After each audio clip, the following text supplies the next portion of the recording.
Assalamualaikum warahmatullahi wabarakatuh.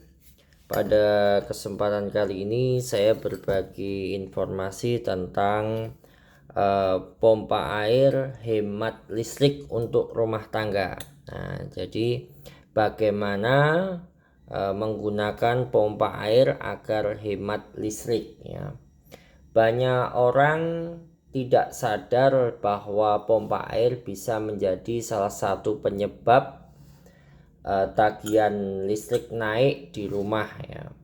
Padahal kalau memilih pompa yang tepat dan cara penggunaannya benar, listrik bisa jauh lebih hemat ya. Hal pertama yang harus diperhatikan adalah daya pompa. Jangan asal memilih pompa paling besar dengan harapan air lebih kuat ya. Jangan memilih pompa dengan daya yang besar ya, dengan tujuannya ini agar air lebih kuat ya, seperti itu.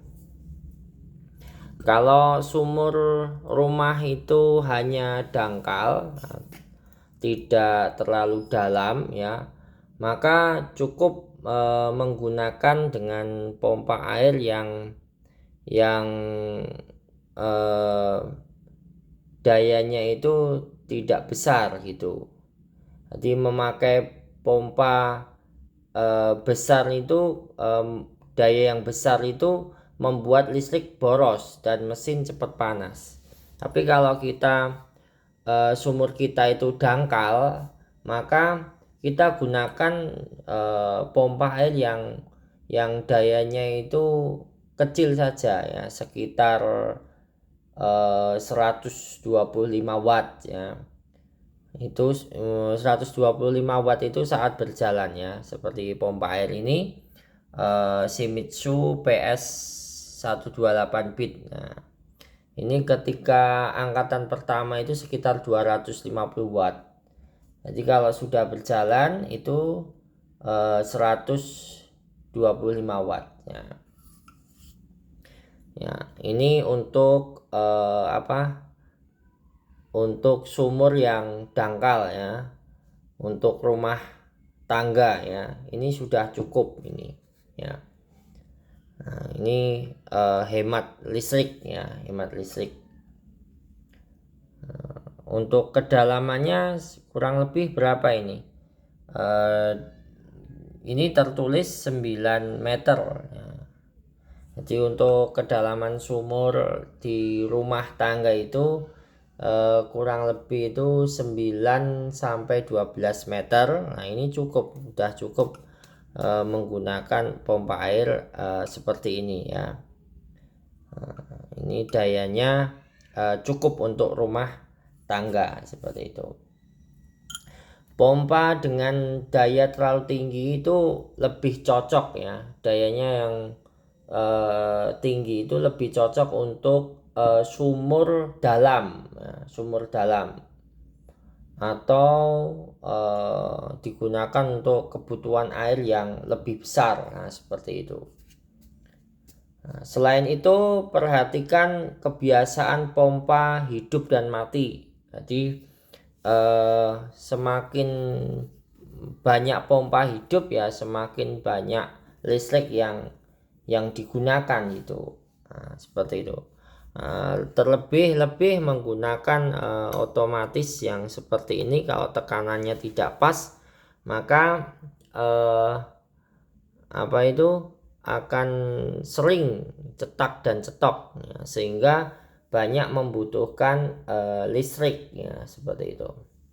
Pompa yang terlalu sering menyala ya, sering hidup ya, sebenarnya memakan arus awal yang lebih besar ya, seperti yang saya katakan tadi.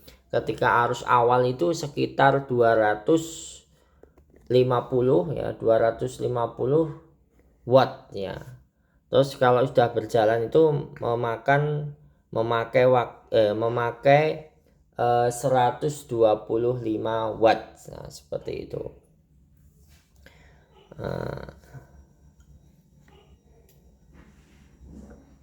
Karena itu penggunaan torrent ya, penggunaan torrent itu sangat membantu dalam penghematan listrik ya, penghematan listrik. Itu penggunaan torrent ya, torrent atau tandon air ya. Pompa cukup bekerja ya, dengan menggunakan torrent itu pompa itu cukup bekerja saat mengisi. Jadi sekali mengisi dalam beberapa waktu. Jadi pompa hidup ya, mengisi ya, dalam beberapa waktu sampai torrentnya penuh ya. Kalau sudah penuh ya toh, lalu air itu didistribusikan atau disalurkan ke keran-keran air itu menggunakan tenaga gravitasi ya, dari atas ke bawah gitu, dari atas ke bawah menggunakan tenaga menggunakan gravitasi bumi ya, seperti itu.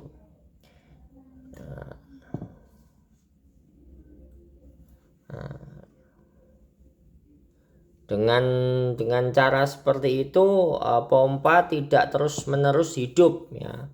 Jadi kalau dengan torrent itu pompa tidak terus menerus hidup ya, tidak terus menerus hidup setiap kali keran dibuka. Nah, setiap keran kali dibuka. Kemudian cek juga kondisi instalasi pipa ya. Cek kondisi instalasi pipa. Apabila pipa itu bocor atau tersumbat, ini membuat pompa juga bekerja lebih berat. Akibatnya listrik yang dipakai juga semakin besar seperti itu. Itu jadi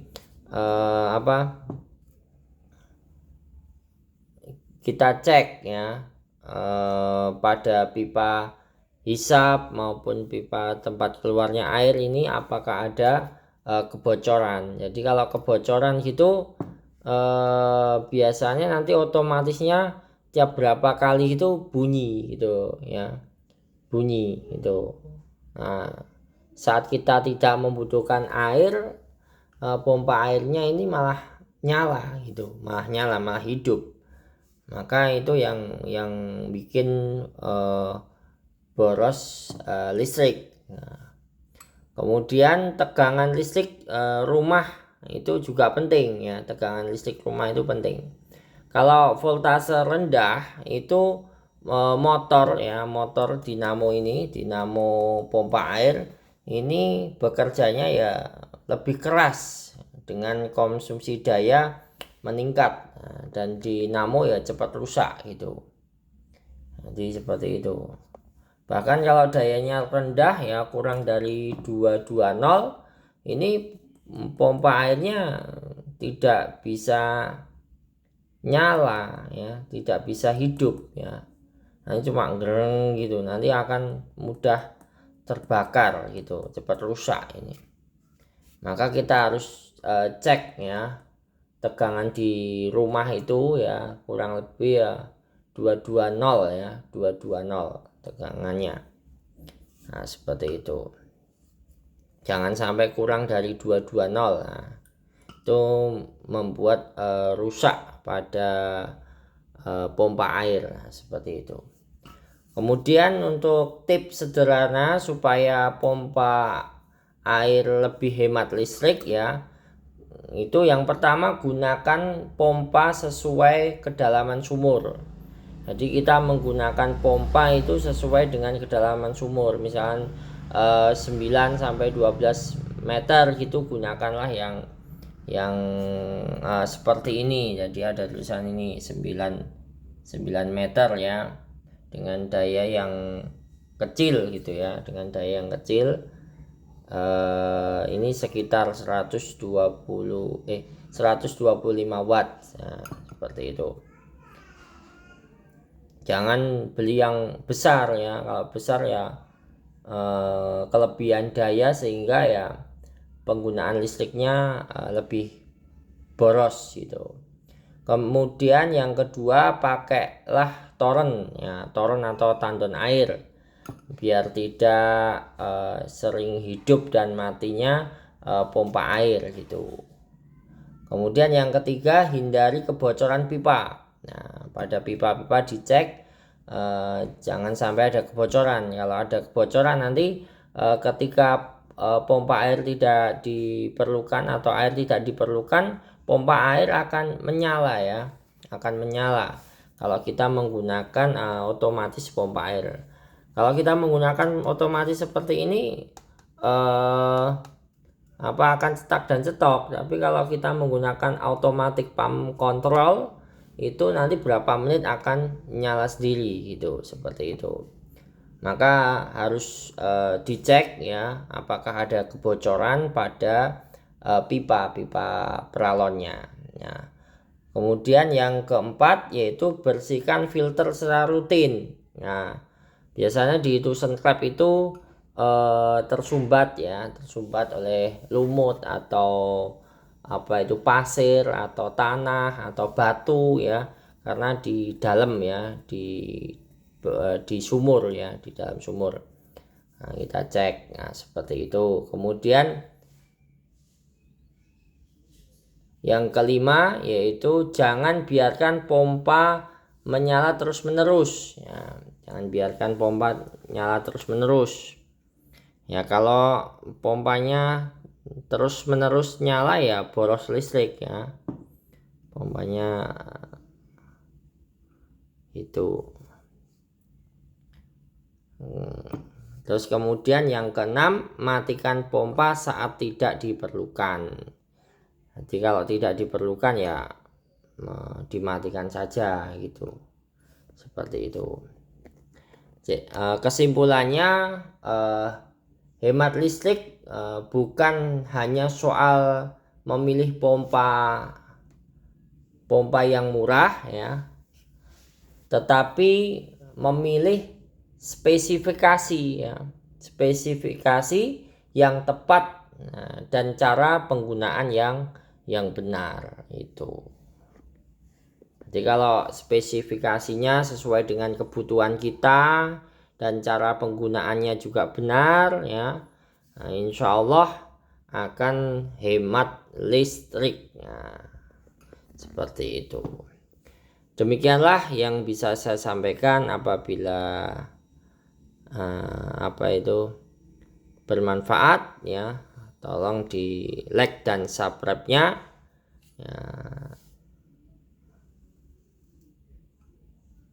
Terima kasih telah menonton.